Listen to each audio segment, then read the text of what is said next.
సాధారణంగా చాలా మందికి హర్రర్, సస్పెన్స్, థ్రిల్లర్ సినిమాలు చూడాలంటే చాలా ఇష్టం. క్షణ క్షణ భయం, ఉత్కంఠతో ఉండే సినిమాలు జనాలను ఎక్కువగా అలరిస్తాయి. ఈ మధ్య కాలంలో ఓటీటీతో పాటు థియేటర్లోనూ హర్రర్ మూవీస్ చూసేందుకు జనాలు తెగ ఆసక్తి చూపిస్తున్నారు. ఇటీవల ఈ జానర్ చిత్రాలను రూపొందిస్తున్నారు మేకర్స్.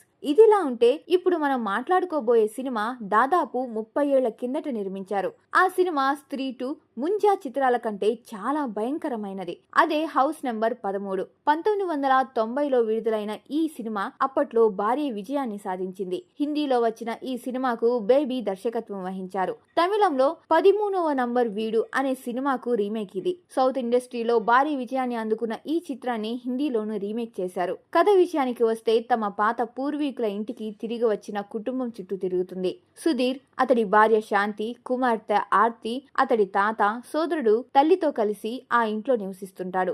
అయితే ఆ ఇంట్లో పరిస్థితులు నిత్యం వారికి భయానక వాతావరణాన్ని సృష్టిస్తుంటాయి. క్షణ క్షణం ఊహించని సంఘటనలతో భయపడుతుంటారు. మోనాలిసా పెయింటింగ్ నుంచి జుట్టు బయటకు రావడం, విదూషకుడి బొమ్మ వంటి దృశ్యాలు మిమ్మల్ని మరింత భయపెడుతుంటాయి. ఈ సినిమా ఆద్యాంతం భయానకంగా సాగుతుంది. అప్పట్లో దాదాపు 60 లక్షల బడ్జెట్ తో ఈ చిత్రాన్ని నిర్మించారు. కానీ బాక్సాఫీస్ వద్ద ఈ మూవీ ఏకంగా 1.5 కోట్లు సంపాదించింది. ప్రస్తుతం ఈ మూవీ యూట్యూబ్ లో అందుబాటులో ఉంది.